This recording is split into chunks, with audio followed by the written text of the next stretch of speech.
Ladies and gentlemen, welcome once again to the AfroSport Summit. This is the Basketball Development Workshop, which is dubbed a tool for socio-economic development. I'm going to go ahead and introduce the panel. First, we have Coach Isaac Robert Kwapong, who is the director and founder of Sports Leadership Academy. Can we give a round of applause, please? Sports Leadership Academy, 3x3 Ghana, formerly Dynasty Basketball. Let's give him one more round of applause for Coach Isaac. Thank you. Next on the panel, we have Coach Feranmi Olunloyo, which is the head coach and director of DC Dynamics, the Accra Youth League, and the Dynamics Corporate League. Let's give a round of applause as Feranmi comes. Last on the panel, we have our very own head coach of Spintex Nights and co-founder, also researcher at University of Cape Coast, Dr. Eric Opoku-Antwi. Thank you very much. Round of applause, please. All right, ladies and gentlemen. I think it's been a very long day, and I want to appreciate everyone for staying this long and still having the conversation with us. It's an honor to sit here with, these are people who are mentors to me personally, and it's an honor to sit here with them, and also an honor to have you guys here take time off your schedule to spend time with us to discuss basketball. So, as I said before, we're going to discuss basketball through development from the grassroots level to the youth level to the professional level. Just bits and pieces of our personal experiences, our scope on possible solutions and analysis of the industry generally. Before I get into the conversation, I want to take time to acknowledge one more pioneer of basketball, Yao Sechi Afari, CEO of Sprites Ball and Rights Sports Limited. Thank you very much for being here, sir. Sports for development. I believe most of these conversations have been long. We've had these conversations for a very long time. And the major problem with these conversations is it always ends as a conversation. We are never able to see the effect of being here with all these dignitaries and implementing everything we've said here into our manuals.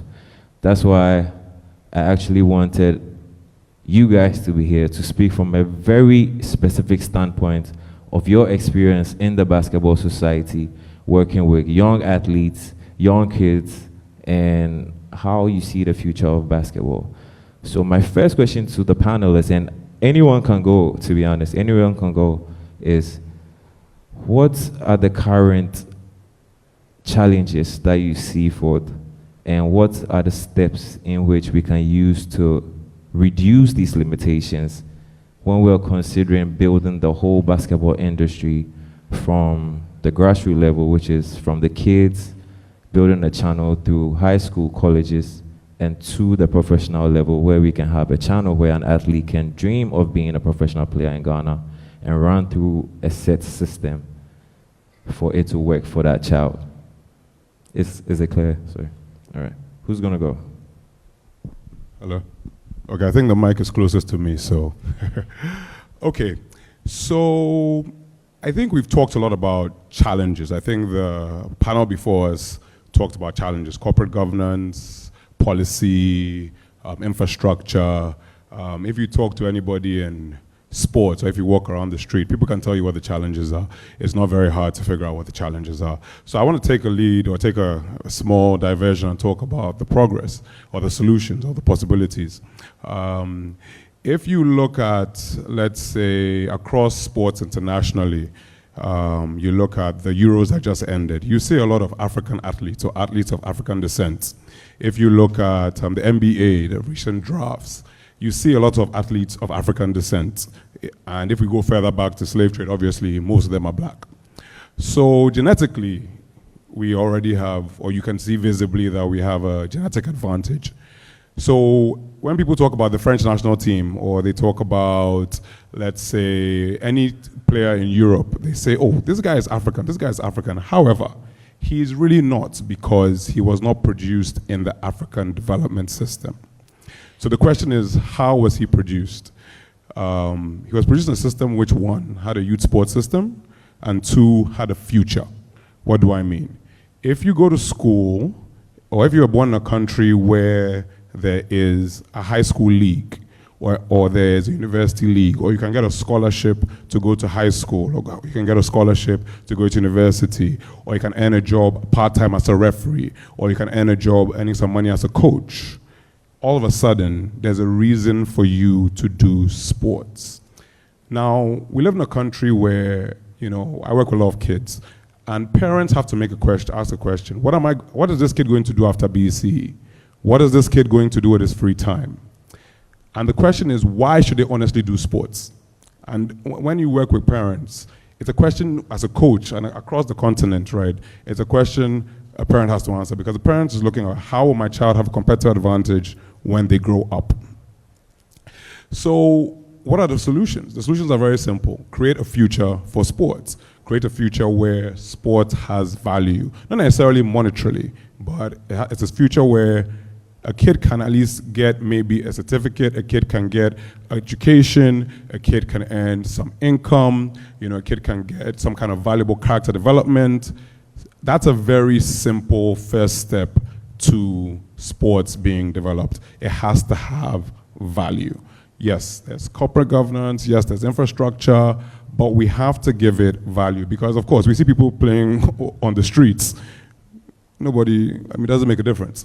We can put a ball down here and start playing football, or we can start passing the ball around. It has no value. Once we give it some amount of value in any way possible, all of a sudden there's a reason and there's a pathway to grow. So that's my very basic, simple step one answer to sports for socio-economic development. So I'm sure somebody else would like to talk. Awesome. I think personally I want to touch on structure. Okay. And structure that is transitional from one level to the other. I believe from value, we all seen the value of sports or value of basketball. The most important thing you put together is structure. I came into the basketball scene actually when I was doing my research. The man who just left, Dr. Patrick Ofori, he scouted me from outside to come and work in the University of Cape Coast. I was then director of basketball for an organization outside, and I was very hesitant to come back because I look at the figures and the pay, I didn't like it. But family brought me down, and I came back, and one of the things that struck me the session before we went on break was really what I did before I started my team, Spintex Night. And that was collection of stats and data. And with stats and data, it makes it very easy to put down a structure for whatever you are trying to engage yourself in. So parents see value that my kid is going to stay away from bad company.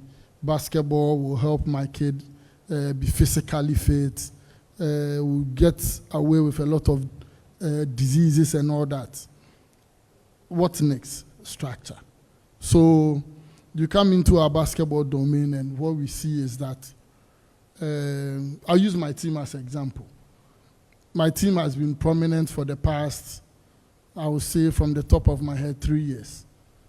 We have a team representing Ghana internationally. Whilst in basketball, we are struggling to get a national team to represent us. And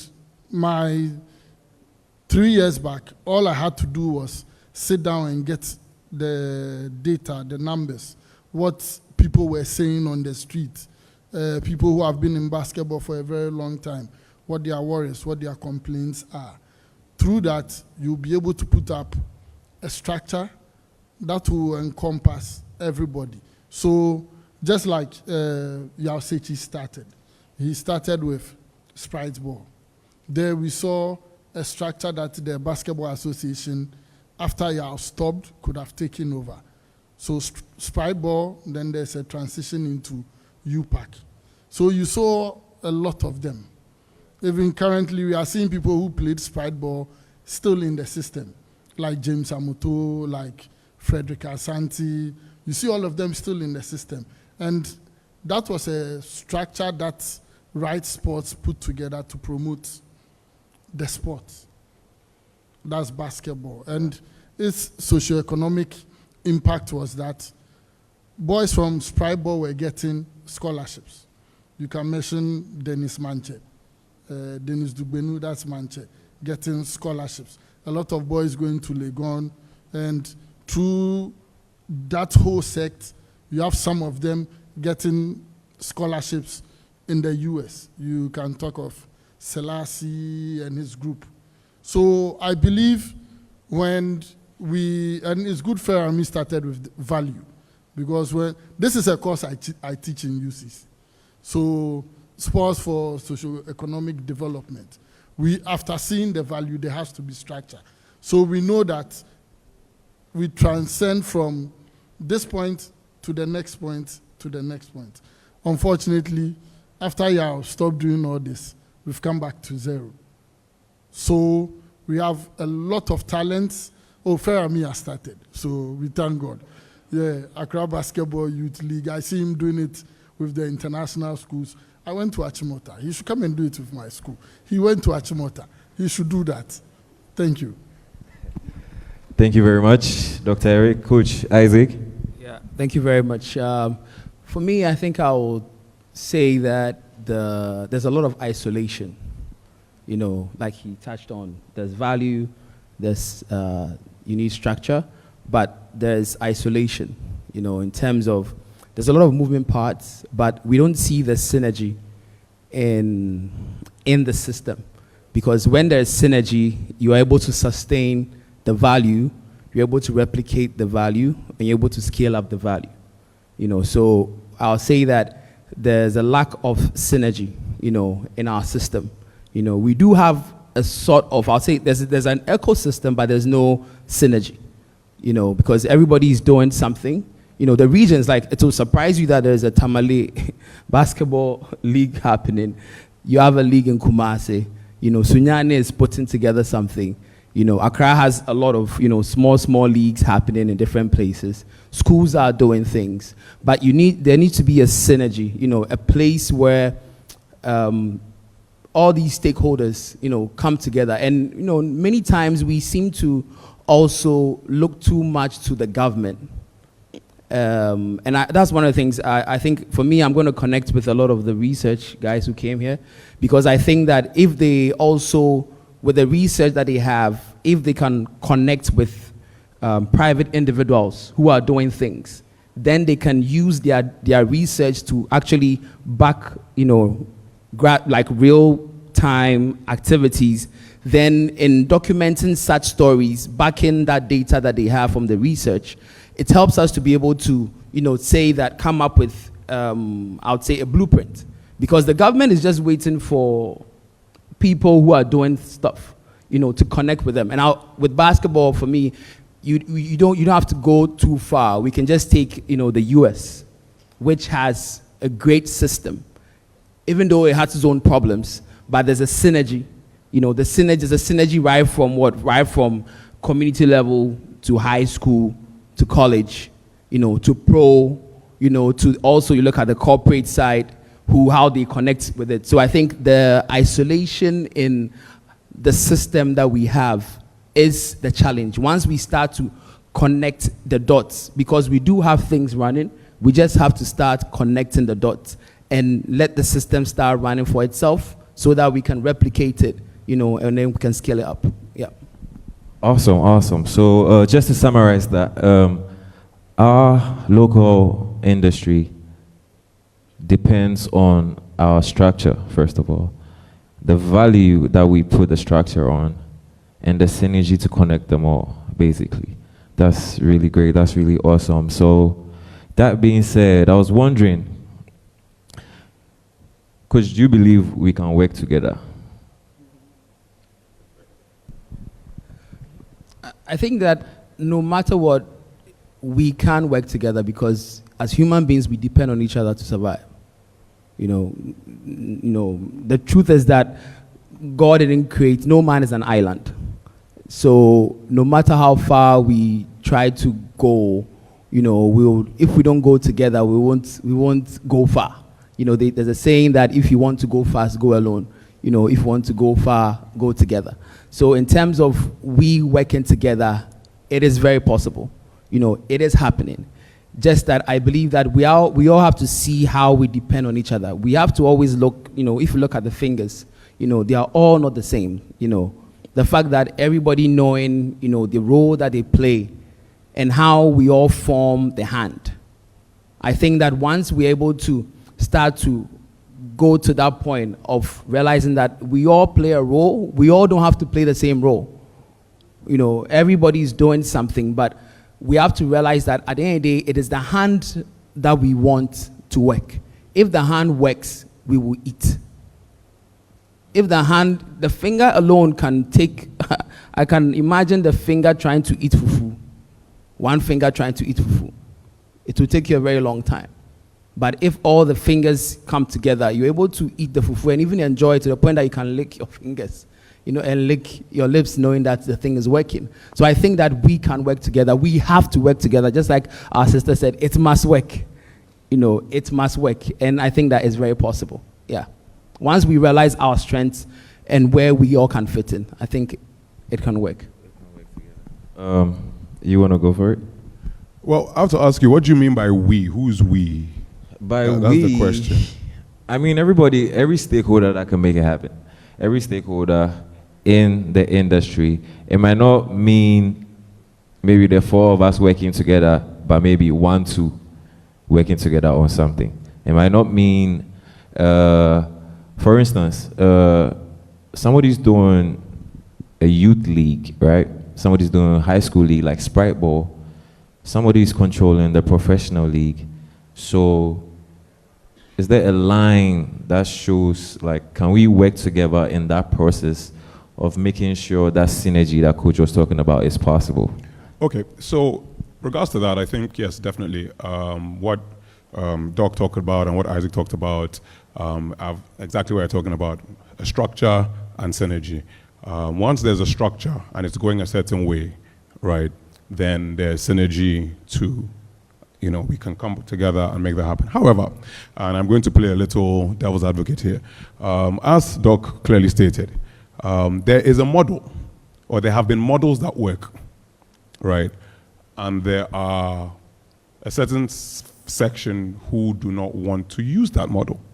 So therefore, the Bible says, can two walk together if they are not agreed? No, it's not possible. There's people who want to move forward and the people who want to stay in one place.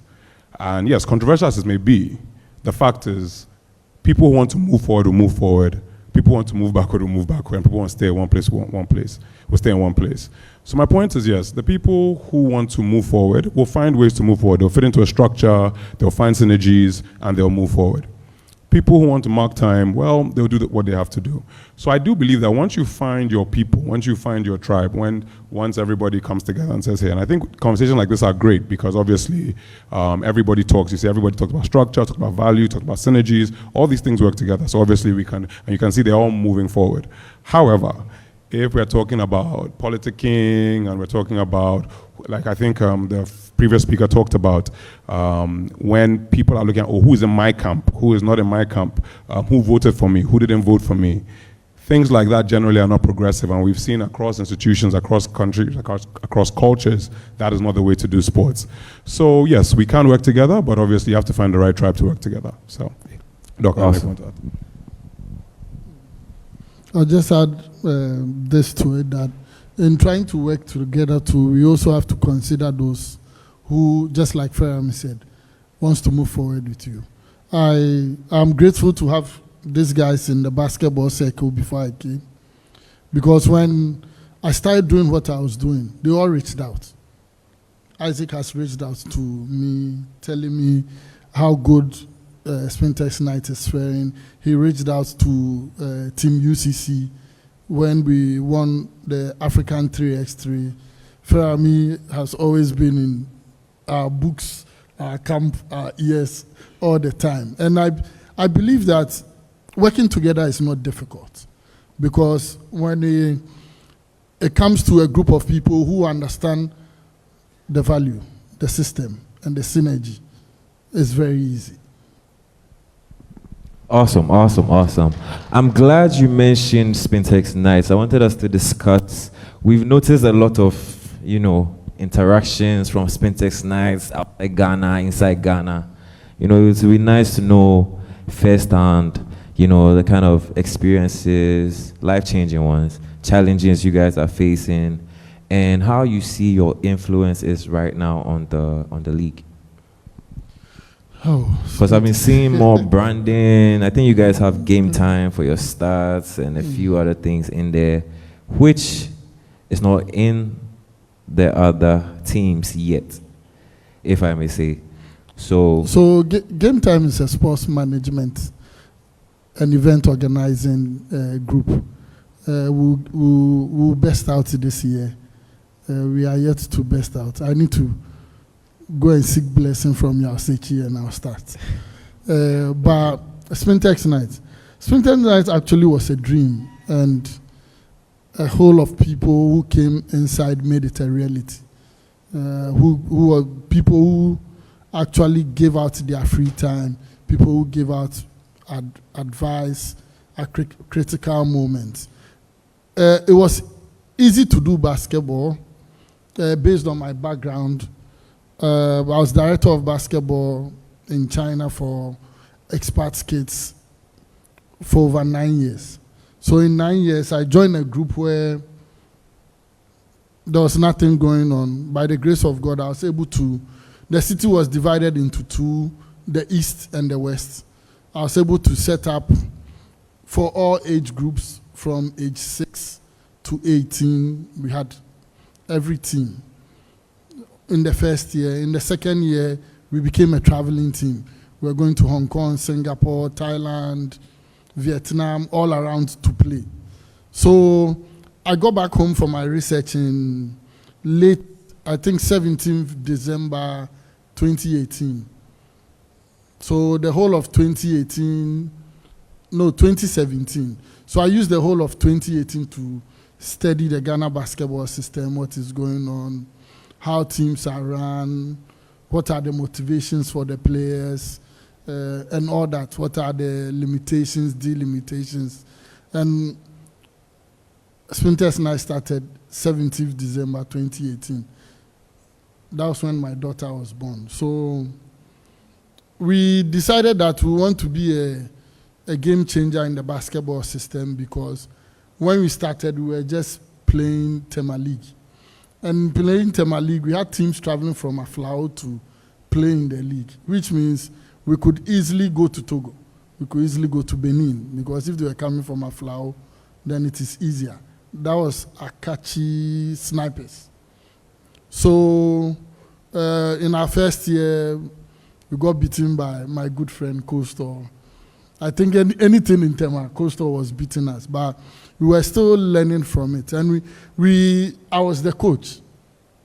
And I realized that was not my strength. My strength is in management. Just like Isaac said, the fingers are not the same.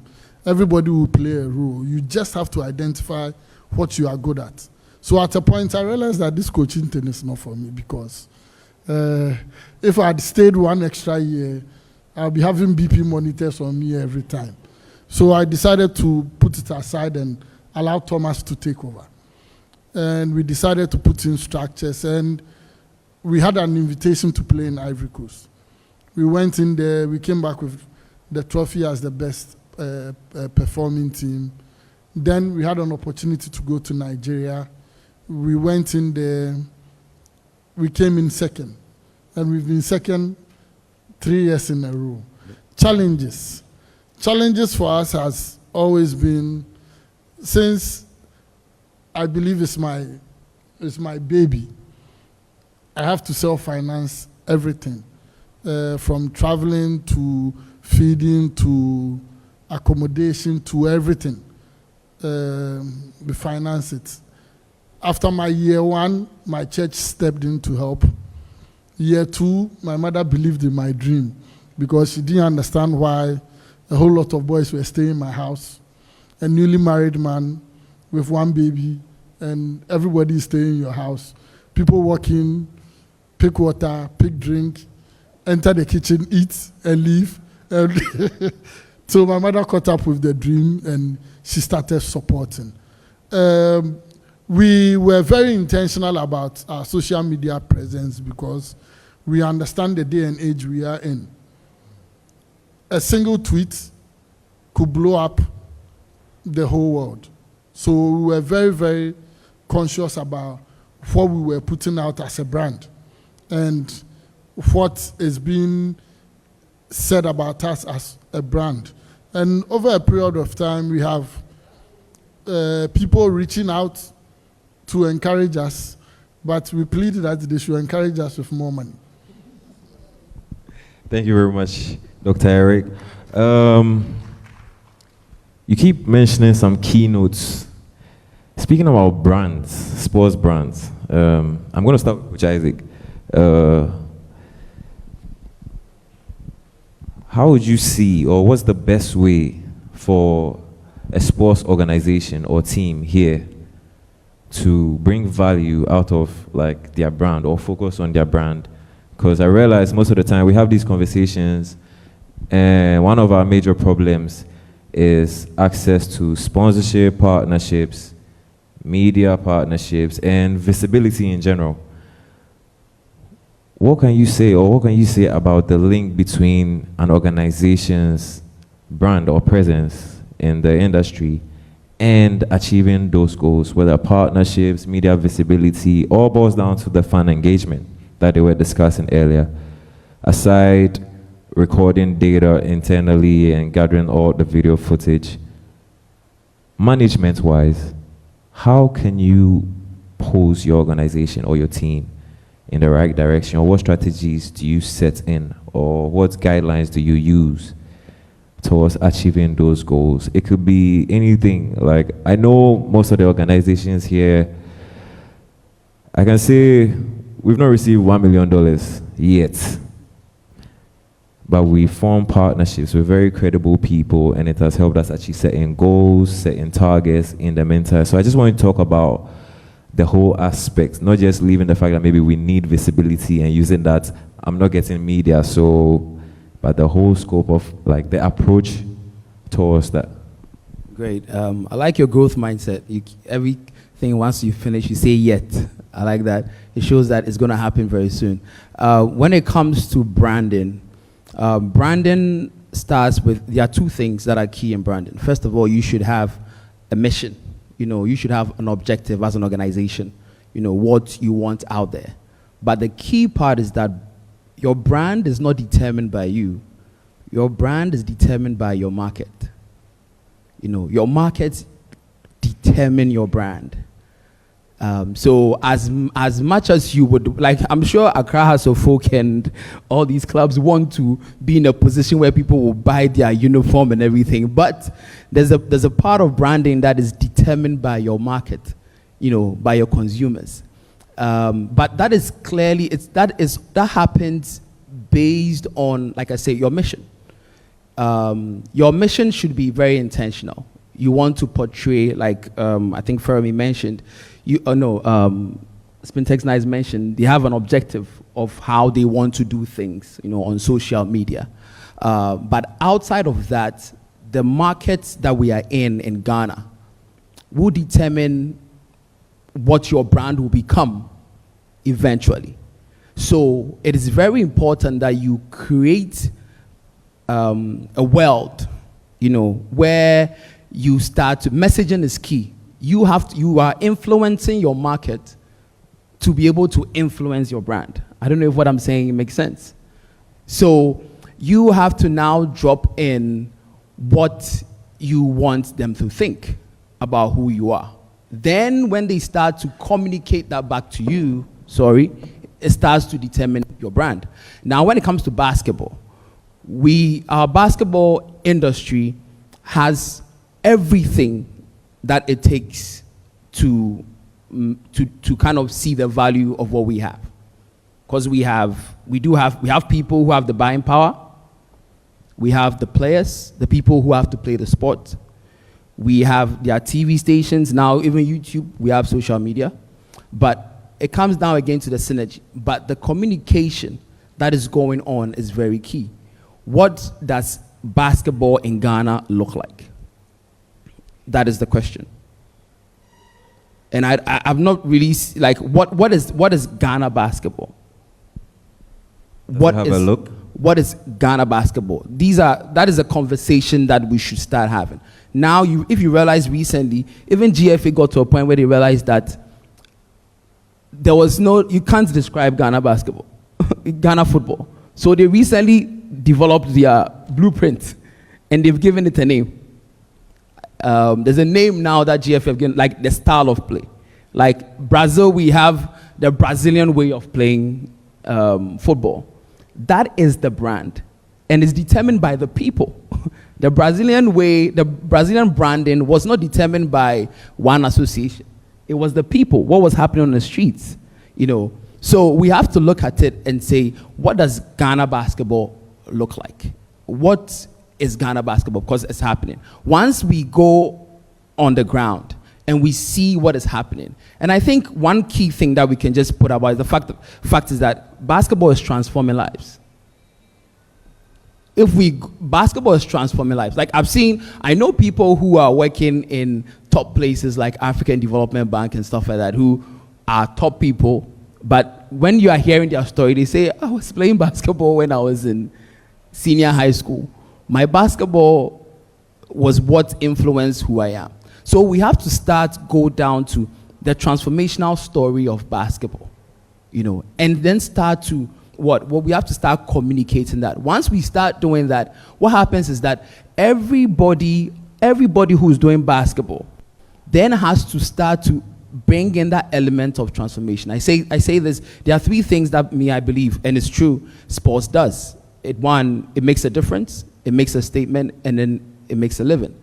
If we are too focused on the making a living part, and making a living is very easy. You can only make a living when something makes a difference. Because if you are coming, I will only pay you if you are coming to make a difference in my organization. I'll only add value or add money, give you money if you are making a difference. So we have to look at how is basketball making a difference. And I like this topic, but we have to start looking at it, go to the ground, the grassroots, the schools. Once we start to document and start to tell these stories, and be very intentional on when we are playing basketball, we are looking at the transformational things that are happening around it. Then we start to build a brand. And then that is what somebody would like to invest in. That is what somebody would like to put money behind, because that is a brand. The NBA has a brand. Now there are many of them who were just looking at the living side. I've realized that no, if we don't start telling the story behind it. So English Premier League, you realize now all of them started storytelling because they look at the NBA and they realize that the NBA is, despite the fact that English Premier League is in everybody's talking about, whereas the NBA, it's authentic. They are telling the stories. So that is what we are supposed to look at. And that is where branding comes from. Branding is not just wearing a uniform. It's not wearing a nice shirt. It's not having, Nike looks at the stories behind the name. So that's how come now an athlete will disassociate themselves from something if they see that it's not making a difference in their life or is going against their values. So we have to look at the value system. How is our game changing lives? That is the brand. Once we start communicating that, the other things will come. The other things will come, and that is where the synergy also comes in. So when it comes to branding, that is my take on it. Thank you. Feranmi, you want to go? Oh, did you have another question? Or? Yeah, Coach Isaac took my mind to something, making a difference, right? Here we have three coaches that you guys live in the lives of people, if I'm allowed to say, right? Making a difference over here. I just want us to talk about the other side of sports, the people side, the bargaining power, communication with athletes, discovering athletes, being there for athletes, and the whole process of sacrifices being made for athletes, and the direction for creating opportunities for said athletes. So My very first question, which is a small one, is how do you usually in your organizations identify and nurture these talents like in remote and undeserved areas?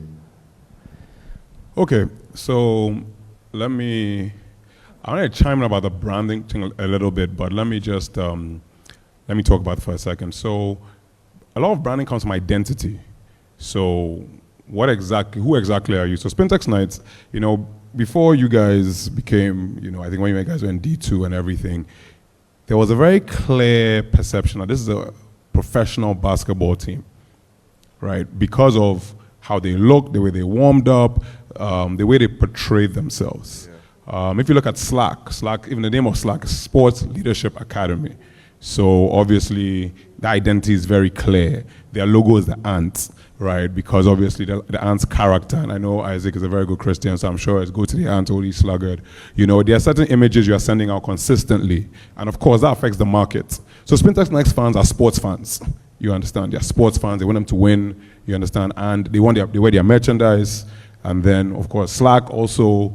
They are looking at youth development. If you look at the kind of things they do, and it's consistent, and then you see the identity without them speaking. There's a look and a feel to it that you experience. So when you have that brand, it goes beyond just, like Isaac said, logo on your chest or nice clothes you wear. It's the feel and the experience people get from that. But let me go to your second question, which is how do we engage athletes from underprivileged? Is that what you said? Okay. So to be fair, in our organization, what we decided to do a long time ago was we realized that we can't help everybody. There's only so much Coach Feranmi can do, same way there's only so much Isaac can do and Eric can do. Okay. So what can we do to influence the wider society? So we looked around and we said, wait, there are a number of things that happen. So there's no youth league in this country. For a very long time, there are no youth playing sports. I think the panel before us talked about the fact that there's very little time with young kids playing sports in school, right? And we said to ourselves, especially at a younger age, a very young age, most of our kids, right, are coming to sports at like, let's say, organized sport at maybe 14, 15, and that's if they're in a good school. If you're in high school, let's say you go to a Fancy Pim or Motown, right, you're playing sports at Form 3, right?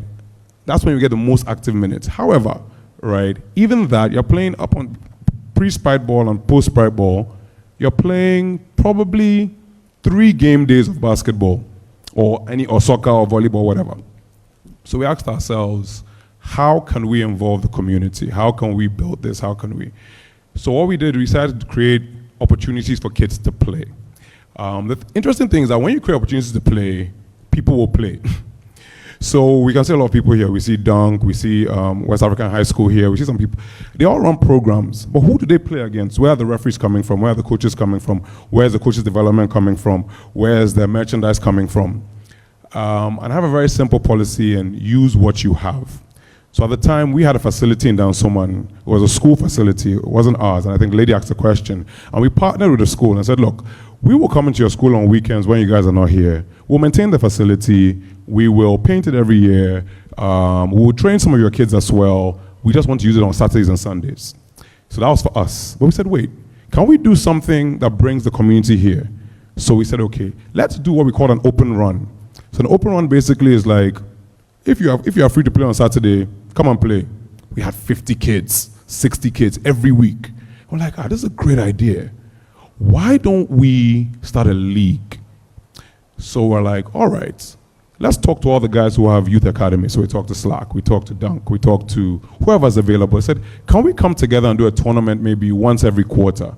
We have guys who play, we'll turn them into referees, right? And then that's how we started doing that. And I think through that, right, now, you see, the thing about children is that when they get a chance to play, they tell their friend, hey, we're playing a league every Saturday, well, come and join my academy.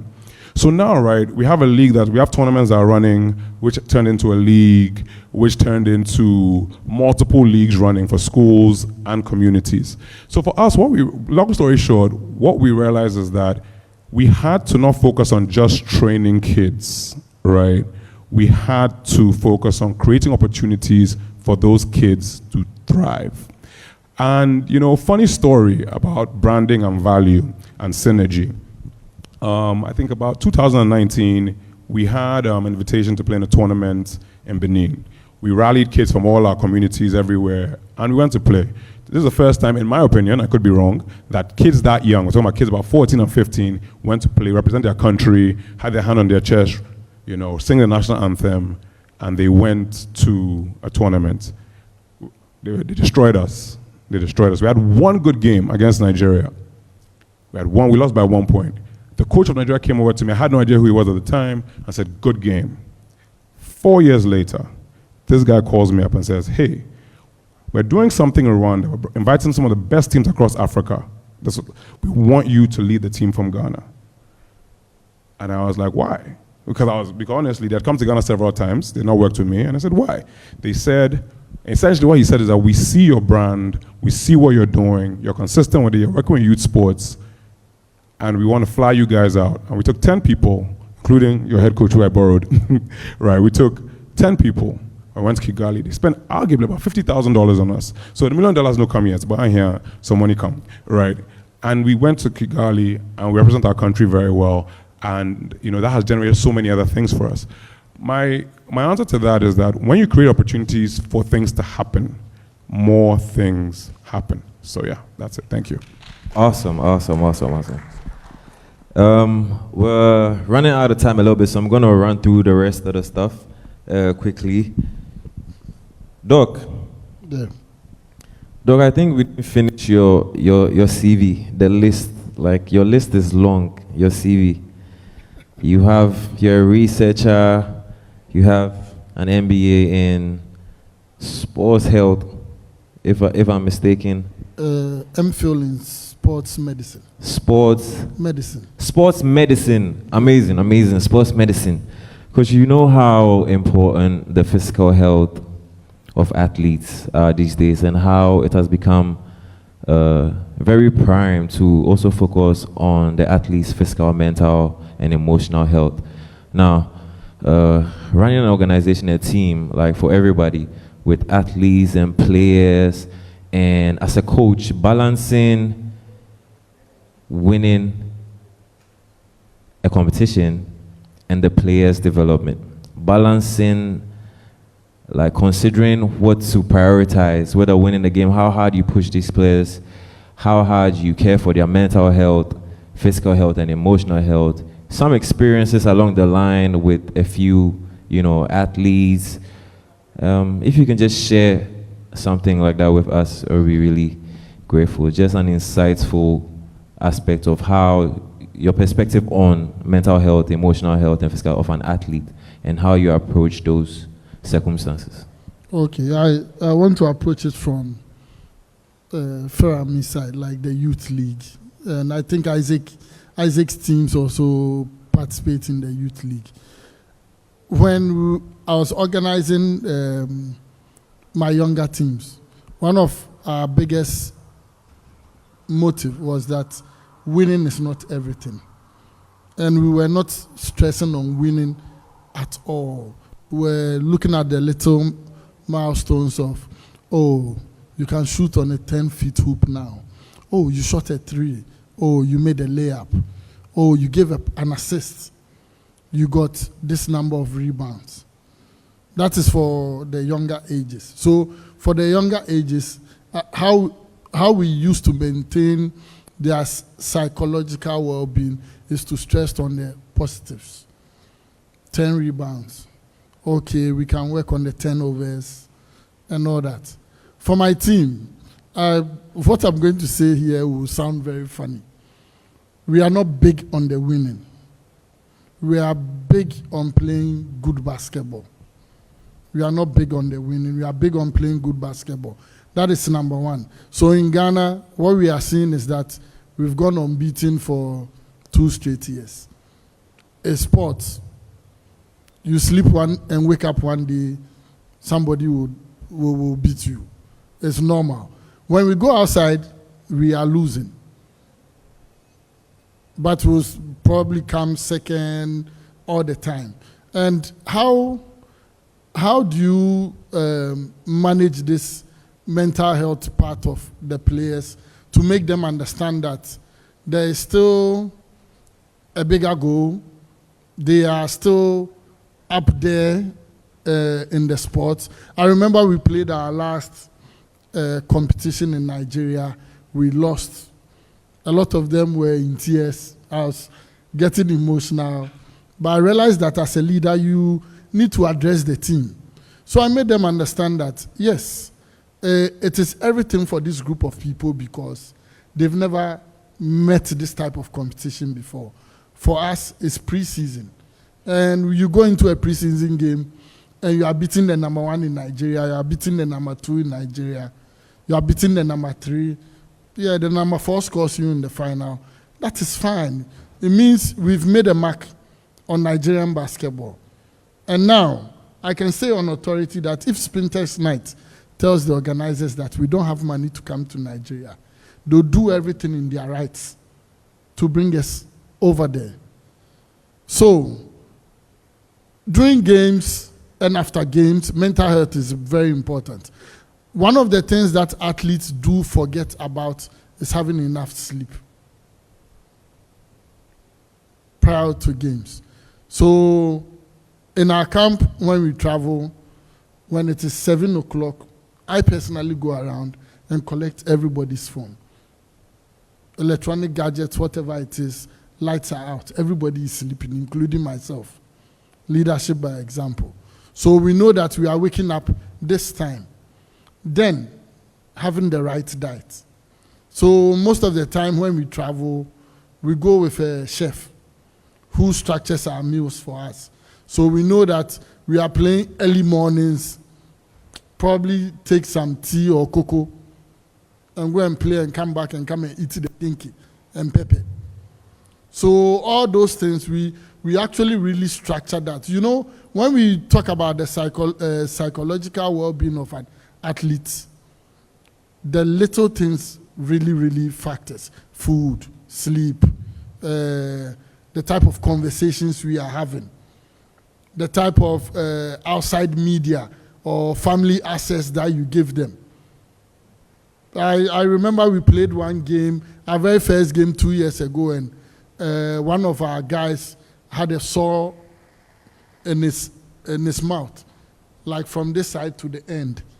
And we actually thought, oh, he was fine, till I picked the phone and called her sister, because luckily her sister is a pharmacist. She told us, buy this, buy that, buy that. We applied those medications. By game day, next day, he was ready to play. So the little things really count when it comes to the psychological well-being of a player. Awesome. Almost at the end of our session. I just want us to talk a little bit about, we can't leave the women out, women in sports. I just want us to talk about, female basketball players in Ghana are not seen. You understand? But I don't know where the fault is from, whether our natural character or they don't get the opportunities to be seen.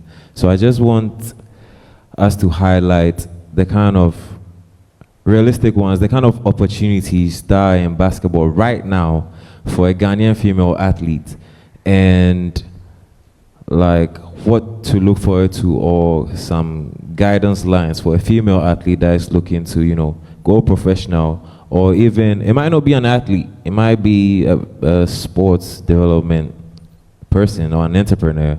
A few guidelines or approaches from your personal experiences on how the woman can have a more inclusive presence in our industry. I'll touch a little bit on this and pass it around. I believe with what Dank, Feranmi, Isaac are doing, in the next couple of years, we'll have very strong female athletes. I think in the past it was Galaxy that was grooming the ladies, and we had a couple of them in the system. Personally for me, when it comes to female basketball, because my first child is a girl, And I've been looking all around to get places where she can play with girls, because by 13, probably I'll get her to play with the boys so they toughen her up. The most important thing now is fundamentals. For me, being around basketball. And all these people present a good opportunity for myself to put my daughter in. But now she has taken a liking for water. So she wants to swim. I believe per our structure, there are a lot of benefits and guidelines for our females in basketball, because schools are offering scholarships for you to study in the university to play basketball. So we have a lot of females in our system who have benefited off it, and whether they made good use of it or not, during their graduation, we will know. Okay.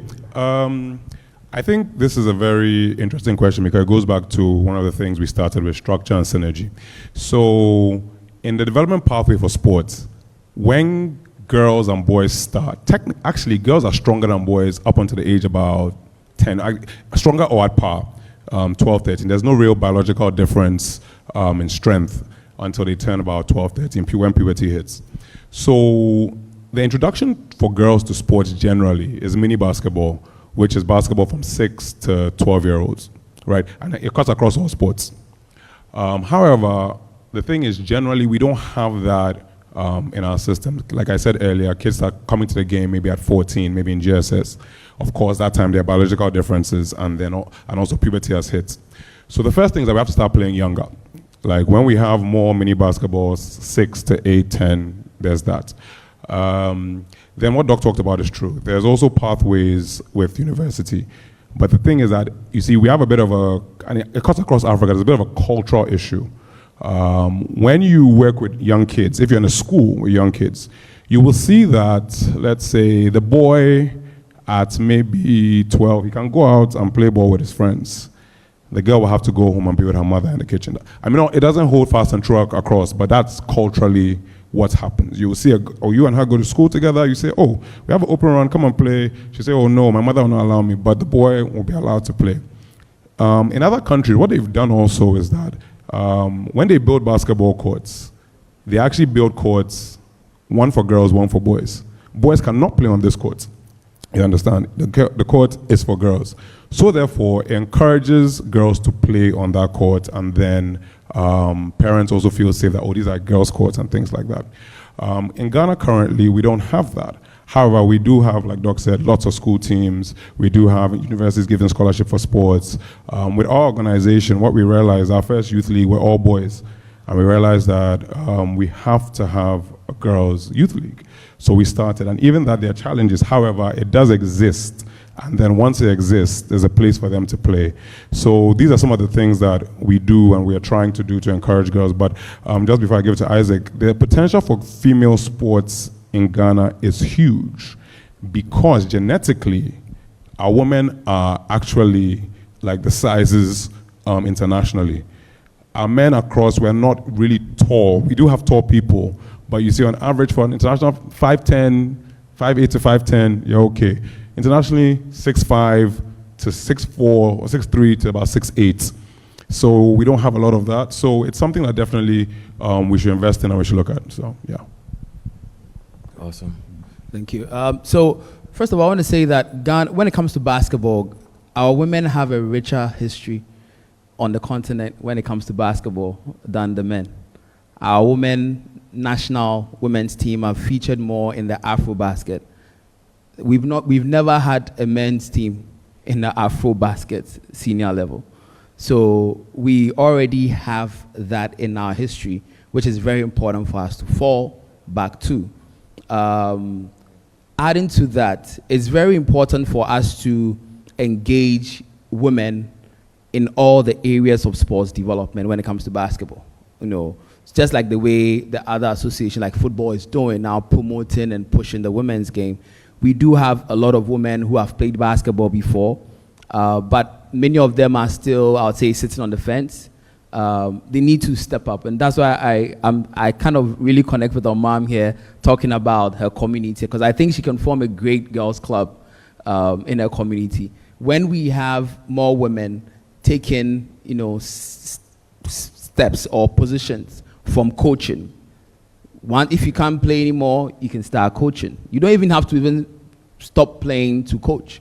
You can have a lot of women coaching, some refereeing, because girls thrive on seeing role models. They thrive on seeing someone like them in a position that they would want to be in, and that is going to bring them out. So I think that it's very important for we, the men, to also be very intentional of including women and girls in everything we do, even in forming clubs. Because apart from maybe the 3x3 team, Queen's 3x3 team, I saw that they were very intentional in kind of forming a girls kind of basketball. I don't see a lot of women forming basketball programs. You would see the men forming girls teams, but we need a lot of women to start, form in these positions. I think once we start having that, they will come out because they are there. When it comes to sustaining that, it is very important for us to have policies specific for women and girls.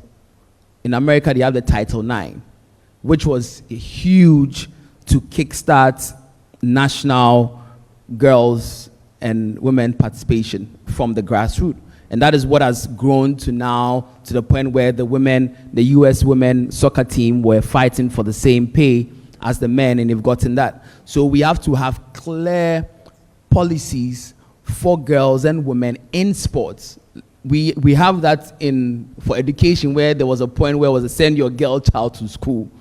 So we need to also have the same thing for sports, where it is out there. Once we start saying that and it's there, they'll start coming out. So we have to have policies that is directly towards fostering female participation. We shouldn't just say it. It should become a national thing. And it's very easy to do because you start implementing it right at the school level. We have a lot of girls' schools. Once because these places are hubs where you can actually groom and develop. So once we have those policies, they are out there, the women lead these initiatives. We will see the possibilities all come out. It is there, it's just hidden. It just needs to be uncovered a bit more. Yeah. Great. Thank you, Coach. That was amazing. I'm going to bring the panel to an end now because we're out of time. But if anybody has like any last words they want to add or suggestions or, what'd you say? Question. Yeah, so if none of the panelists have anything to say, I'm going to open the floor to the guests to ask questions. I think there's a hand up for any of the panelists or a specific person.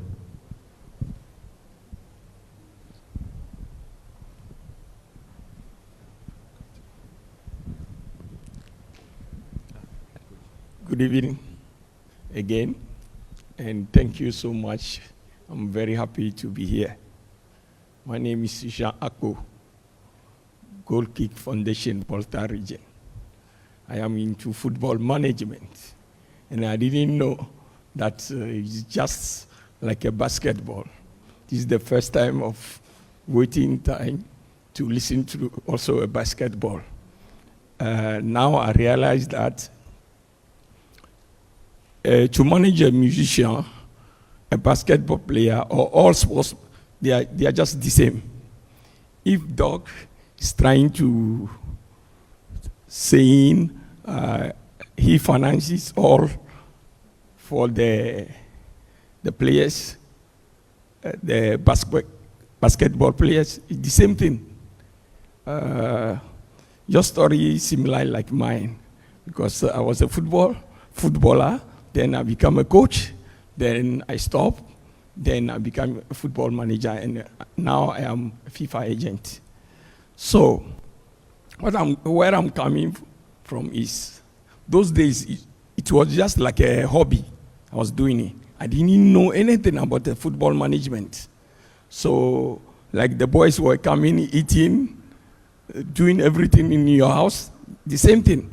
But I did not have any contract with them.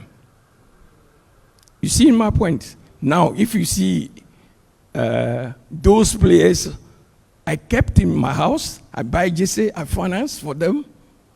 Now, if you see their houses and my house, when they say this is the old coach, this is a former coach of this, you don't believe. If you see their car and my car, you don't believe. So, where I'm coming from, I hope all of you here sitting now, you have a contract with your players. Because I made that mistake before, and I will not allow to happen to you. When your mom started sponsoring you, then later on your mom will say, my mom even was sacking the boys. What are you gaining in this? Now I know. So, a country where to do a birth certificate is very easy, which is very bad. In French-speaking countries, when you are born and you do not have enough declare that you are born so day, you didn't have birth certificate that day, then you have to go to court, and your grandfather, your grandparents have to go to court before they issue a new birth certificate. What happened when you were born, you didn't have it? But all of these English countries, we from Ghana and Nigeria, I can stood up out from here, go to in front of Novotel Hotel, I'll say, oh, I'm called so and so, and then they'll just give me a birth certificate. Where I'm coming from is that if you have a contract with the players, then fine, you have their pictures. I'm sure, like in football, we have something called FIFA Connect. And a player was born in Ghana here because he was having different name, different age, but same picture. You see, I don't know if you have it in basket also like that. So, the questions is, I hope we have contract with them because I know what is happening in Ghana. I can get up. She belonged to Sisters Club. She played with me. Now my money is, I don't have money again. Then she bought him or her a shoe.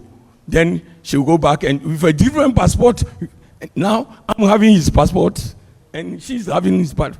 Then one day, if a scout came and took it away, then you will be seeing your own player on TV, but you cannot get to what you sow.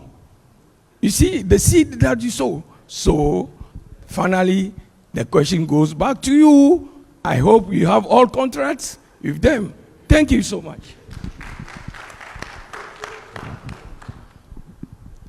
He took the words out of my mouth. It was one of the things I was going to say. But just to add up to what he has said, kudos to the three gentlemen on the panelists and the moderator as well. I think you guys did an awesome job. That's a great session. Some years back, basketball used to be a lesser-known sport in Ghana. But thanks to the effort some of you are putting in today, people can confidently want to grow up and play the game most of us knew about. So thank you to Dr. Eric. Thank you to Feranmi. Thank you, Isaac. But I just hope that just the same way we are replicating this beautiful thing here in Accra, me growing up in Kumasi, there's a lot of things. Even for a Kumasi or an Ashanti region, we are lacking in the game of basketball. I know to a larger extent, you may not be able to financially go in there or to any other region for that matter and invest. But what you are doing in your different organizations or teams, I'm sure if you should share the same blueprint and the same coach you are using with some of these teams back there or some of these coaches out there, they could replicate them. And if you, because trust you me, the talent are not only concentrated here in Accra. There is a lot in Kumasi, I know. There's a lot in Sunyani. Talk of Tama, there are a lot spread across the 16 regions in Ghana. But let us make a conscious effort, because if the government is not doing it for us, we need to let them see what we are able to do as people. Because, I mean, the government is us. We only voted for leadership, but the government is you and I. So let us make that conscious effort to ensure that these talents are not just the few ones we have in Accra, because there are a lot more. Now, somebody may be tempted to say that we have the best team in Ghana being Spintex Night. Undoubtedly, what is happening is what we are saying. It looks like that's the best team in Ghana right now. But I'm sure if we were to go down there to mobilize some boys from Kumasi, some boys from maybe Sunyani or any other region, they may give you a run for your money. You know, it is because they've not just been scouted. So maybe that is one thing individually you could, if not necessarily set up a small team in these regions, maybe you could just talk some boys to do what you are doing. On the part of branding, I'm glad Isaac said that basketball is, we only look at it from the what you gain out of it perspective. That is very good. But you know, when you are going to a brand for sponsorship, there are things the brand want to know or see that you are doing that speaks to what they are doing. So let's take an energy drink company, for example. You want to seek sponsorship from them. What are you in your organization doing that will speak to what they are doing and they would want to affiliate? Trust you me, or remember that at the end of the day, it is a business. They do not always want to just pick money out of their pocket and give you. What are they getting back? So how you position yourself to get those sponsorship is very, very important. And like the three of us or the three of you there all agree, all fingers are not the same. You may not know coaching, you may not know playing, you may not know, but know where your strength lies. I'm saying this because I might have heard some things in the open about how a certain gentleman in Ghana is tagged to have taken basketball upon himself, that when he wants to affiliate with you, people think that he's in to just take the glory for himself. But know that if you are doing the right things, people will come at you for all the wrong reasons. So get that in your head and know that you are changing lives, you are transforming lives. So irregardless or irrespective of what people will say, eyes on the prize. Finally, I'd love that you let your organizations or your athletes know that basketball is not only a sport where you get to play. You can't only or make a living out of basketball by playing. You see, Eric here, I don't know how his basketball career went. I don't know if it's a 3-point, I don't know if it's a 2 or a 1. But he's doing what he does best by managing a team. And that is part of the basketball ecosystem. Let the players know you can be a referee. You could serve your community as a coach. You can mobilize, or you can even help in an organization you work in to be the channel through which some of these teams or organizations can get sponsorships. It is broad. So remember, branding is key. How do you get the sponsorship? Finally, I know I said finally, but the last thing I want to add is we are in an era where social media is it's technically ruling, because there are most parents in social media that are, nurturing or bringing up their kids. But know that in your various teams, what you post, how you post, when you post is key. So learn the tools to social media, your Facebook, your Instagram, your TikToks, because what somebody or a brand may see out there could get you a sponsorship deal that you are looking for. Thank you very much once again, and God bless you. Thank you. All right, so because of time, we have 2 more questions. One there, and you were first to raise your hand from that side, so yeah, I'll come to you. Thank you. Okay, so my name is Yao. I work with AfroSport. So I'll take from the challenges of social media and branding. Now, if I ask anyone here, what's a Spintex night or which club is Spintex night, I doubt anyone here. I have 10 people or 20 people saying, yeah, we know Spintex night. To be honest, this is the second time I'm hearing about Spintex night. Second time. The first time was from a student who said, oh yeah, you can do something for Spintex night. And then the second time is at the AfroSport Summit.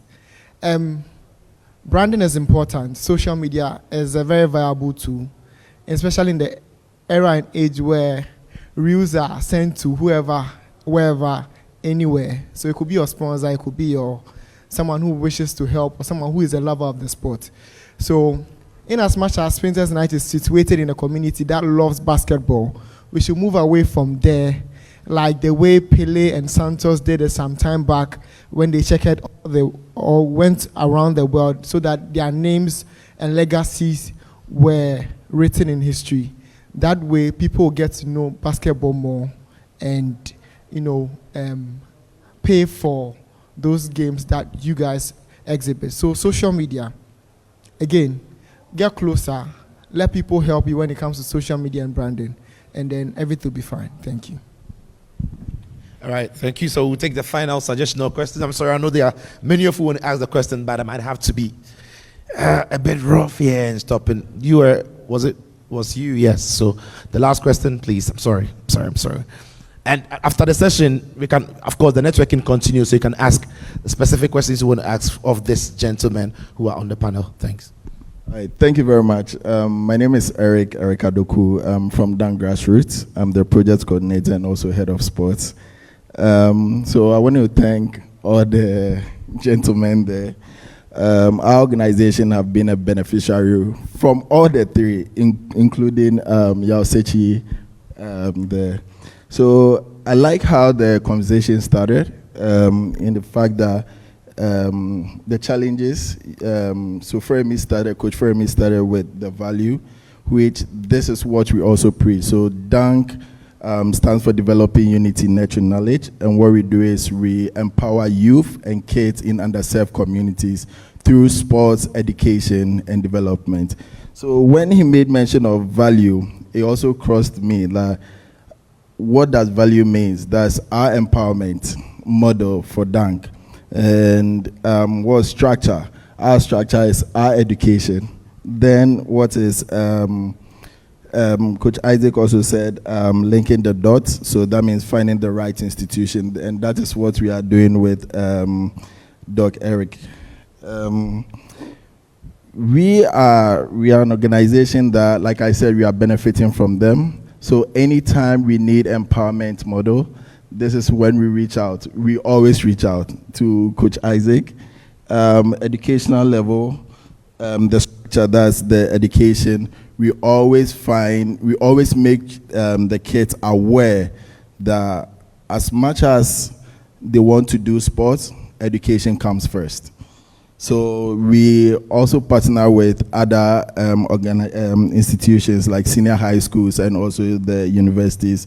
And also thanks to Yao-Sechi, now I can boldly say in senior high school in Accra, all the teams that are boasting of we have the best girls team are all DANK beneficiaries. I can boldly say that. And also the transition from senior high school, what's next? And that's where we have Dr. Eric also coming in. So now we currently have 2 of our beneficiaries also in UCC, and thanks to Dr. Eric. So before, I think the gentleman behind me said they should make themselves accessible. Yes, they are. If you reach out to them, they are really, really accessible to also communicate to them. So now my question is, it's not a question, it's more of how do we join the dots together? I think it's about reaching out. If you sit at your corner and you think you can do it all by yourself, or even if you need help and you don't reach out, there's no way you can do it. That's how come we as DANK, we always reach out. We make sure we get the right people who are like-minded to move forward with. You understand? So reaching out meaning we have to, like, joining the dots meaning we have to work together. We have to reach out if you are in need. So a very big thank you to the panel there, and also Yao-Sechi for making DANK also a success in the basketball world in Ghana. Thank you. Thank you very much, everybody, and thank you very much to our panel. Thank you. Thank you, Citro. Thank you for having us. Thank you, everybody. We're out.